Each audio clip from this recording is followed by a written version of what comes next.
Today on Locked On Rockies, Nolan Jones got traded.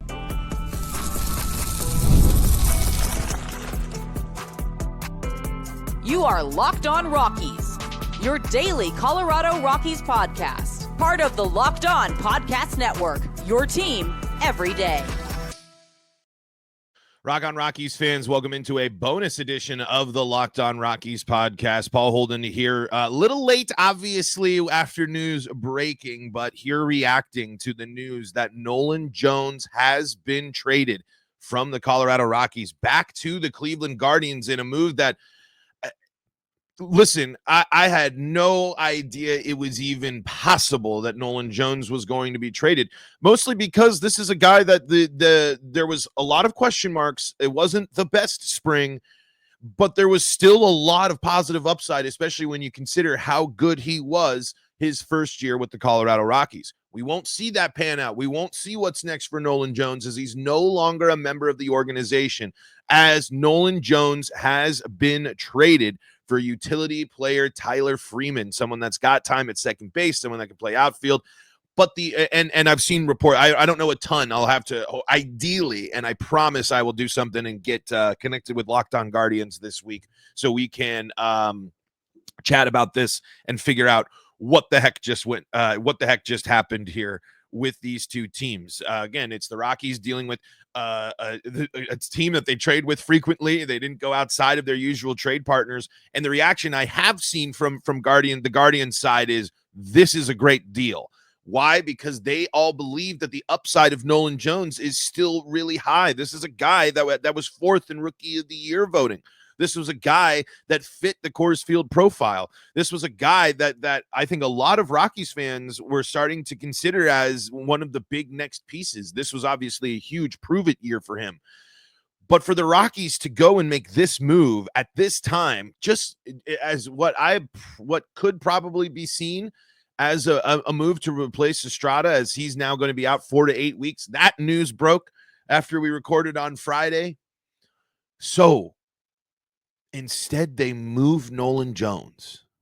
And again, did the Rockies see something? What in the evaluation determined that you were willing to make this move out of all the other possible young guys that you might have been able to move out of your system to clear the log jam out of the outfield? It's Nolan Jones, the guy that was dropping bombs, stealing bases, and has a rocket for an arm. I guess we'll have to wait and see how this one pans out, but I'm disappointed by this move. I think that this is giving up on a player with possible upside way too early. This is a guy that you could have moved at the deadline for probably something more interesting. Why are you making that move now? Are the Rockies were they that desperate to try to make a move to fill in for Estrada for this time period that they'd move on from Nolan Jones? Your Becks, your Shunks, there's a whole long list of other guys that might be there. Was the spring so concerning for the Colorado Rockies with Nolan Jones and the dip in power mixed with last year's health stuff that this is what gave them the confidence to make this deal? Again, this is another move that when perceived by the outside, when people are looking at it from the outside, not really getting agreed with, not really believe that this is a positive, a great move. I mean, the Rockies have guys that can play second base. The Rockies could have used this 4 to 8 weeks to give young guys a shot there, mixed with Kyle Farmer, who also could have played second base. This is you move on from a guy that had potential long-term implications and obviously maybe contract stuff coming up as well, out of options for the minor league level, to go with a utility guy that batted in the 200s, like the low 200s last year. The defense is apparently the big strength here of Tyler Freeman. This is someone that it's someone that could go out and really be a factor on the defensive side of things. Here's what a little bit here from MLB.com and Tim Stebbins here Freeman was among a handful of players who received reps at second base this spring. The 25-year-old appeared set to claim a spot on Cleveland's opening day roster as someone who could play multiple positions. Freeman has played every position other than right field over a 206-game sample with the Guardians after he made his MLB debut in 2022, August 3rd, 2022.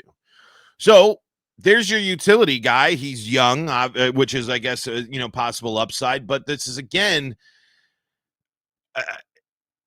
that's a lot of offense that you are. If we were going to see a good year from Nolan Jones, the offense was there. The offense is possible, but this is a guy that last year 209 batting average, a 305 OBP, slugging of 321.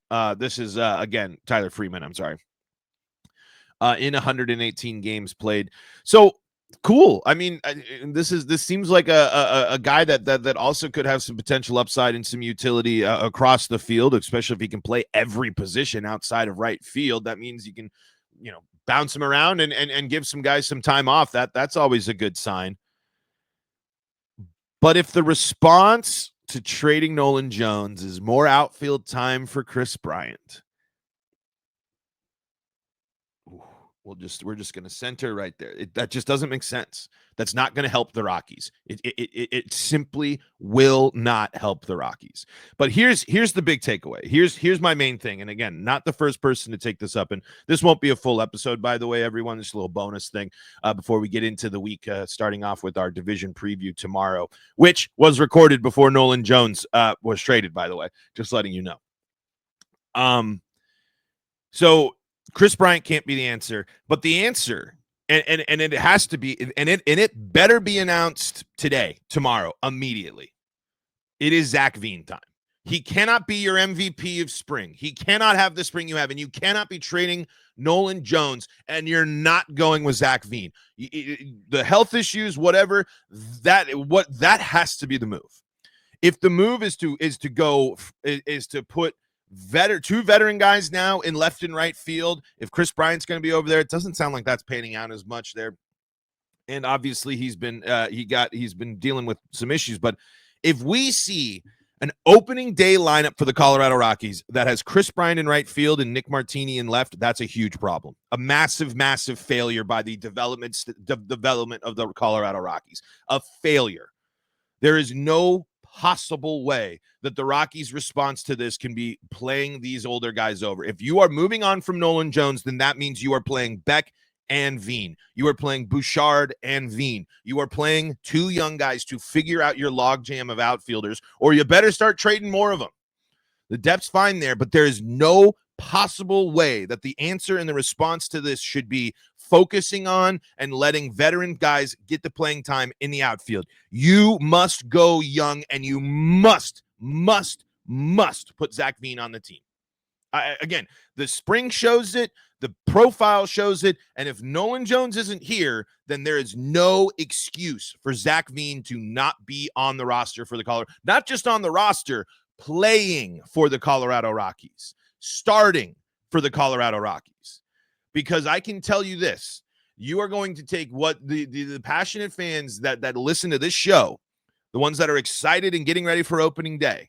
If you go out there and you put out an outfield that doesn't have Veen, that doesn't have Beck, that doesn't have Bouchard, that doesn't have these young, exciting guys, you are killing the momentum of the Rockies fan. And you are not developing the way that you should be. This is a season for development. This is a season for going through it. And if you weren't confident that you could turn things around with Nolan Jones, why should we be confident in your abilities to get the most out of the rest of this outfield logjam? Nolan Jones had a lot left to prove. And there was only one good season, certainly. And so this could be a, hey, we got other options. We want to try it. If that's the decision behind it, that's fine. But it has to be backed up with the other young outfielders getting a shot, getting consistent playing time, and having a chance to prove that, hey, you gave up on Nolan Jones. Don't give up on me. I'm your guy. I'm the guy that's going to help turn this around. And if Zac Veen is not a big part of now this new plan for the Colorado Rockies, I will be supremely disappointed. All right. So tell me what you think in the comments below.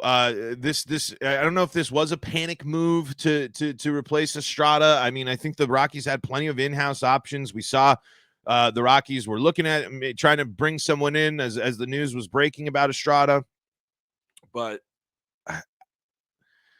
man, I got my hesitations about this one. I think that the possibility of a Nolan Jones bounce back was still too high. I think Nolan Jones' skill set worked too well for Coors, but I guess we'll see. And I mean, again, there's some I like good utility here from Tyler Freeman and a guy that has plenty of time or plenty of stuff of time ahead of him to prove. Only 25, like I said, not a ton of major league experience, but has had a couple of seasons bouncing around. He's going to fill a role that the Rockies certainly want and certainly need, but at the cost of Nolan Jones. I'm just not sure it was worth it. All right, folks, a little bonus edition for Locked On Rockies for you there. Let me know how you're reacting to the Nolan Jones trade. We'll be, of course, talking about it this week, but just letting you know that tomorrow's episode is our division preview. So I had to hop on here, talk a little Nolan Jones, because probably Tuesdays when we can dive into it, ideally with some Locked On Guardians, folks. All right, let me know what you're thinking about the Nolan Jones trade in the comment section below. And until next time, this is Paul Holden saying so long from the Locked On Rockies podcast.